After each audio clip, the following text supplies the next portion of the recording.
నమ్మనప్పుడు నువ్వు ఆ విధంగా ఆ లక్కీ.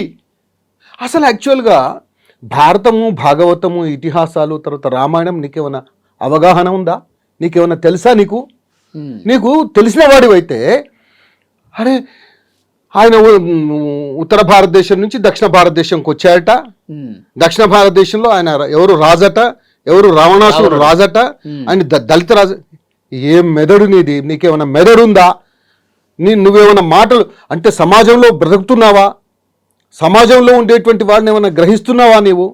అరే నీకు గ్రాహ్యం కనుకైతే, నీకు మెదడు కనుకుంటే అసలు దక్షిణ భారతదేశం ఏంటి? శ్రీలంక వేరే, మన దేశం అది. ఇవాళ నువ్వు వెళ్ళాలంటే వేరేది, నువ్వు పాస్పోర్ట్ తీసుకొని వెళ్ళాలి అక్కడికి. అసలు ఏమైనా ఐడియా ఉందా నీకు? దక్షిణ భారతదేశం అంటాడు ఆయన, ఉత్తర భారతదేశం అంటాడు ఆయన. అదే దక్షిణ భారతదేశం, ఉత్తర భారతదేశం నుంచి దక్షిణ భారతదేశం. ఆర్యులు ద్రవిడులు అంటావు, ఇంకేమన్నా అంటే ఆర్యులు ఎక్కడున్నారు, ద్రవిడులు ఎక్కడున్నారు? ఏమన్నా అసలు ఆ హిస్టరీ ఏమన్నా తెలుసా? ఆ రోజుల్లో మొత్తం ఇటు దక్షిణ భాగంగా ఉంది, దక్షిణ భాగంలోకి ఇట్లా వలస వచ్చాడు రాముడు, లక్ష్మణుడు, సీత వీళ్ళందరూ వచ్చారు. తర్వాత అక్కడేదో రావణాసురుడు ఉన్నటువంటి రాజ్యంలో ఒక ప్రదేశానికి వెళ్ళి, రావణాసురుడు ఎప్పుడు కూడా దక్షిణ భారతదేశంలో లేడు. రావణాసురుడు శ్రీలంకలో ఉన్నాడు. రత్న ఖచ్చితమైనటువంటి బ్రహ్మాండమైనటువంటి ఆ రావణాసురుడు కూడా, ఆ లంక కూడా ఎట్లొచ్చింది? కుబేరుణ్ణి అన్యాక్రాంతంగా అక్రమంగా అతన్ని తమ్ముడి అయినటువంటి కుబేరుణ్ణి ఓడించి వాడిని ఎలగొట్టి ఆక్రమించుకున్నటువంటి లంక అది ఆక్రమించుకున్నటువంటి లంక అది. ఆ లంకలో ఉన్నాడు అతను. బ్రహ్మాండమైనటువంటి లంక. అదైతే నో క్వశ్చన్. దాన్ని ఎవరైనా సరే ఎప్పుడైనా రామాయణంలో కూడా దాని యొక్క బ్రహ్మాండ భవ్యత దాన్ని రాసినారు.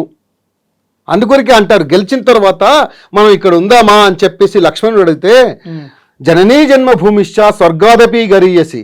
అరే మనం పుట్టినటువంటి మన ప్లేస్ మనది. ఇది ఎంత బ్రహ్మాండంగా ఉన్నా, భవ్యంగా ఉన్నా ఇది మనది కాదు. ఇది మళ్ళీ వాళ్ళకు అప్పచెప్పి పోవాలని చెప్పేసి రాముడు అంటాడు. అదే ఆయన దగ్గర ఉన్నటువంటి నీతి, నిజాయితీ. మళ్ళీ ఇది ఓడగొట్టి వాళ్ళనందరిని చంపి అందరిని చేసిన తర్వాత కూడా అతని తమ్ముడైనటువంటి విభీషణునికి ఇచ్చి వెళ్ళిపోయాడు ఆయన. అది రాముడు. అందుకొరికే ఆదర్శ పురుషుడు అంటాం మనం.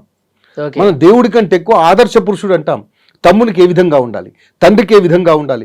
అరే ఒక్క చిన్న ఉదాహరణ చెప్తానండి. తెల్లారితే బ్రహ్మాండమైనటువంటి యువరాజు పట్టాభిషేకం. అత్యంత బ్రహ్మాండంగా అయోధ్య నగరానికి రాజు కాబోతున్నాడు. ఆ రోజు రాత్రి ప్రత్యేకంగా పిలుస్తారు.